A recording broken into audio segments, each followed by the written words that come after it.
drink. So we had a teleconference 2 months ago, and we discussed what's the topic Bob could cover here. So we know that there are a lot of contradictions in social media in Romania, so I invited Bob to talk about contradictions in social media, having experience in the most developed market in social media in Europe, UK, but traveling all over the world for conferences and stuff like this. Don't forget about the questions. We have 2 prizes, 2 mobile phones. Also, I think we have candies. Okay, candies for you. So, and okay, thank you. Well, candies are more important than mobile phones. Good to know. Let's make it interactive, because I promised Bob we are very, like we are on Twitter and blogs. So Bob, I pass you. So you are the big Bob. Well, good morning. I'm going to give my entire presentation in Romanian. As with all Americans that you've met, I speak a lot of different languages. I know a lot about Romania. I've been here since last night. Some friends took me out to a traditional Romanian kind of dinner, which involved, as far as I can tell, most of the beer, followed by wine and then drop off. So I actually thought this was going to start at 9 o'clock at night, a little bit weird, because I'm in social media. We don't usually get up till about noon. But it's good to see you all here. I'm glad I actually showed up in the morning, because that's actually when the presentation was. It's good. I want to do a little social media experiment. It's really easy. I just want you to stand up, turn around, and find someone you don't know. And then I want you to ask them something really personal that they don't want to tell you. Go ahead and try it. Just stand up. Go ahead. Don't be shy. Yeah, it's kind of, yeah. Stand up. Okay, stand up. Why don't you ask them their name? It's easy. Stand up, turn around, find someone you don't know. You'll know you don't know them, by the way, because you won't know them. So stand up, turn around, find someone you don't know, say hello, find out their name. It's easy. Be a problem, because almost everyone knows it. Stand up. Go ahead, stand up. Okay, go across the room and find one. Stand up. Come on. Don't you all find one single guy? What's your name? Alex, nice to meet you. And you are?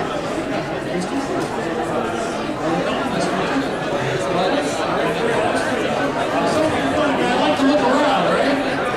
Some of you guys are pretty into this all standing up and talking to people. Now, what I'd like to point out is there's one standing deviation from me over here. Yeah, which is just So like they are all family, They are all family. The social media. I'm guessing they're all from the same small village in Romania. Yeah, I guess. Yeah, okay. All right, so you have noticed the problem in social media, haven't you? No, it's not that it's the morning and some crazy American wants to talk to each other. What's the problem with social media is, frankly, a lot of people don't want to talk to a lot of people and tell them stuff, even as simple as their name.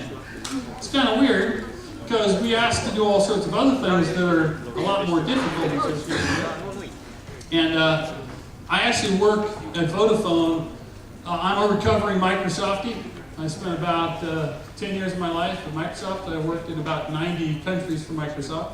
And I spent a lot of time, and actually I've got colleagues over here from Microsoft who are in the developer program. I spent a lot of my life figuring out how we got folks interested in developing software and doing things for Microsoft. So they figured that the best thing in social media at Vodafone is hire a big fat American, come to London, and then fly all over, because we know everything about Europe, pretty much, like who's the mayor, for instance. So I haven't found the mayor of Europe. I'm head of user communities at Vodafone. That is small groups of people that talk to large groups of people that change how those groups of people do business. So developers, social media, some education, some government folks. And I principally walk around and buy people beer, which is a particularly great job, especially in Romania, although right now I wish I'd done a little less of it last night. So I have a lot of slides, but we're going to go pretty quickly. I apologize for being a speaker at the beginning of the conference, which should be an unconference. So let me apologize by saying that if you ask me anytime today that you see me, at any point during the day, I would happily buy you a glass of beer, or wine, or water, or possibly an omelet, which sounds so good right now. Because the past and the present are what we're talking about today. And the past was people like me who were sort of middle-aged, a little bit wide around the waist, a little bit slow in the brain, telling you all what you're supposed to know, right? To give you a message, and you go, yep, that's really good, or nope, that's not so good. And then if it doesn't work, we try it again. That was a dark time. It's a very sad place to be. We were all alone with our pain because there were people up here talking to us, talking, and yet there was no omelette. And this is the kind of quality of advertising we used to get out of that experience, which is pretty awful. We live in a much more interesting time, which has potentially a lot of interesting good pieces and a lot of interesting bad pieces. And I'm going to talk this